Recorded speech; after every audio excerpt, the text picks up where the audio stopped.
첫 번째 큐브 속 키워드는 누가입니다. 간첩 조작 사건 피해자 유우성 씨가 국가를 상대로 한 손해배상 청구 소송에서 일부 승소했습니다. 법원은 유 씨에게 위자료 1억 2천만 원을, 또 동생인 유가려 씨에게는 8천만 원을 각각 지급하라 이렇게 판결을 했는데요. 두 분과 오늘 사건 큐브 함께하도록 하겠습니다. 오늘은 오윤성 순천향대 경찰행정학과 교수 허윤 변호사 모셨습니다. 어서 오십시오. 안녕하세요. 예, 반갑습니다. 유우성 씨와 관련된 사건을 저희가 첫 번째 사건으로 짚어봤습니다. 형사재판에 이어서 민사소송 판결이 나왔기 때문에 이 내용을 짚어보는 건데요. 일단 의미를 허윤 변호사께서 좀 짚어주세요. 예, 일단 오늘 소송은 민사 손해배상 소송입니다. 예. 이미 유우성 씨는 몇 년 전에 이 형사소송에서는 무죄 판결을 받았는데요.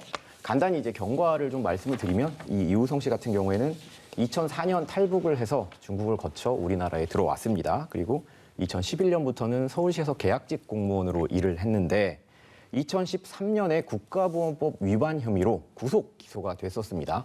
당시에 이제 유 씨가 받은 혐의는 국가보안법 위반 혐의 9개가 됐는데요. 예. 이제 법원 재판 과정을 거치면서 결정적으로 유 씨에게 무죄가 선고된 이유는 이 국정원 합동신문센터에서 유 씨의 동생인 유가려 씨가 오빠가 간첩이다라는 진술을 했다라는 게 구속의 결정적인 사유였거든요. 네. 그런데 그 재판 과정에서 당시 이 진술이 적법한 절차에 거쳐서 신빙성 있는 환경에서 나왔는지를 네. 확인을 해보니 사실 유가려 씨는 당시 이제 국정원 신문 과정에서 피의자 신분이었거든요. 그러면 헌법에 따라서 변호인의 조력을 받을 권리가 있는데 예. 이 변호인들이 접견 신청을 했음에도 불구하고 몇 차례 거부를 당했습니다. 그리고 그 상황에서 유가려 씨는 혼자 피의자 신문을 받았고요. 그러다 보니까 이 진술 자체가 불법적인 구금 상태에서 있었던 것이다. 예. 라면서 그 부분으로 인해 유우성 씨가 무죄 판결을 선고를 받았습니다. 예. 그래서 그런 무죄 판결 선고를 받은 내용으로 유 씨 남매와 그 아버지가 국가를 상대로 소송을 제기를 했고요. 예. 좀 전에 말씀하신 것처럼 유 씨는 1억 2천만 원, 동생 유가려 씨는 8천, 그리고 아버지에게는 3천만 원이 인정이 됐습니다. 예, 이제 이 간첩 조작 사건은 많은 분들이 기억하시겠지만 굉장히 심각한 내용들이 많이 있었죠. 국정원의 협박, 어떤 가혹 행위들이 드러나면서 형사 판결에 의해서 민사 소송과 관련된 내용을 저희가 짚고 있는데요.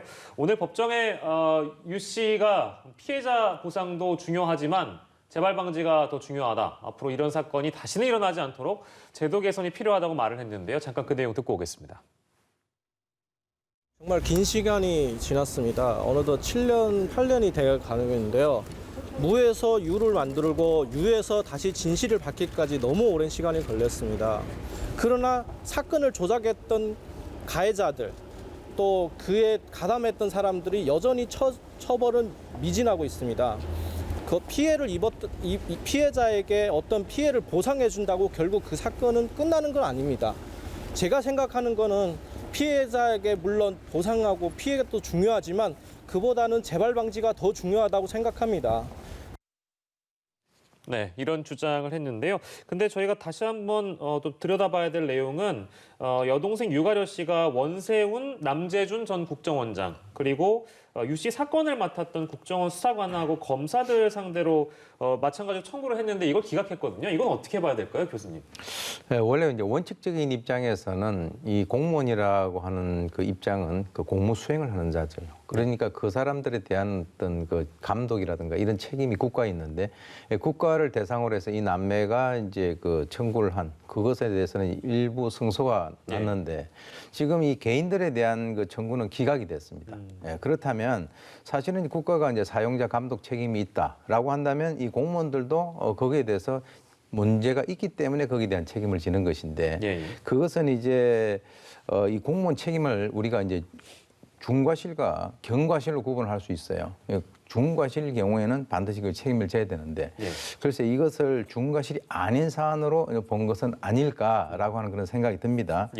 그리고 이제 그렇다면 이제 국가가 여기에 대해서 그 어떤 손해배상에 대한 그 조치를 하게 된다면 국가 예산으로 하게 되지만 예. 이 개인들에 대해 가지고 손해배상 청구를 한다라고 하는 것은 이 사람들이 개인적으로 그 돈에 대한 것을 갖다가 내야 되거든요. 예, 예. 그렇기 때문에 이건 여러 가지 어떤 그 공무원들이 좀 소신을 가지고 일을 한다든가 하는 그 과정에서 실수가 있었다라고 하는 것을 일일이 개인들에게 그 책임을 묻게 된다면 예. 특히 이제 이번 사건 같은 경우는 대공 일선에서 이제 그 활동을 하고 있는 그런 그 요원들이기 때문에 그 사람들에게 개인적으로 손해배상을 청구하는 것은 예. 적어도 재판부에서는 그것이 바람직하지 않다라고 판단을 한 것 같아요. 근데 하지만 이분들 중에 이제 그 유가려 씨를 고문한 국정원 수사관들은 고발을 한 상황이기 때문에 이거와 관련된 형사 재판은 그대로 진행 중인 것이죠. 그렇습니다. 지금 현재 오늘 얘기하고 있는 것은 그야말로 민사 재판이고, 그렇습니다. 그리고 이제 형사 재판은 또 따로 지금 현재 진행이 되고 있는 거죠. 예, 알겠습니다. 자, 그리고 지금 유씨 변호인 측이 밝히기를 이 위자료가 청구 금액의 절반 정도만 나온 데에 대해서 납득하기 어렵다 이렇게 밝혔습니다. 항소 가능성은 어떻게 보세요, 허윤 변호사님? 항소 가능성이 상당히 높다. 아마 거의 항소를 하지 않을까 생각입니다. 예. 지금 이제 워딩 자체는 청구 금액의 절반 정도의 위자료에 불과하기 때문에 뭐 그걸 이해할 수 없다라는 것이지만 사실은 아까 교수님도 말씀하셨다시피 이 공무원의 중과실, 과실 중과실 이 문제의 부분이거든요. 예. 이게 형사 사건에서 무죄를 받았다는 거는 유우성 씨가 기존의 국가보안법 위반 혐의에 대해서 완전히 깨끗해졌다, 무죄를 받았다는 얘기고 예. 그 유우성 씨를 그런 상황에 몰아넣은 그 국정원이나 아니면 검찰의 그런 조사 과정, 수사 과정의 불법성, 위법성 이런 것들은 해결이 지금 안 됐거든요. 이제 재판 끝나고 나서 유 씨 측 변호사가 한 얘기를 좀 들어보면 이 문제를 명확하게 좀 알 수가 있는데요. 이제 유 씨 측 변호사는 관련 수사관 등이 재판을 받고 있는 상황이고 일련의 불법 행위가 인정된 것은 현재로서는 알 수가 없다라고 밝혔습니다. 예. 그렇기 때문에 청구 취지를 좀 더 특정을 해서 항소를 하겠다 이렇게도 읽힐 수가 있는 건데요. 예. 만약에 이제 수사관이나 아니면 그 국정원이나 이쪽의 불법 행위 자체가 조금 더 인정이 된다면 예. 당연히 이 그 위자료는 높아질 수밖에 없는 것이고요.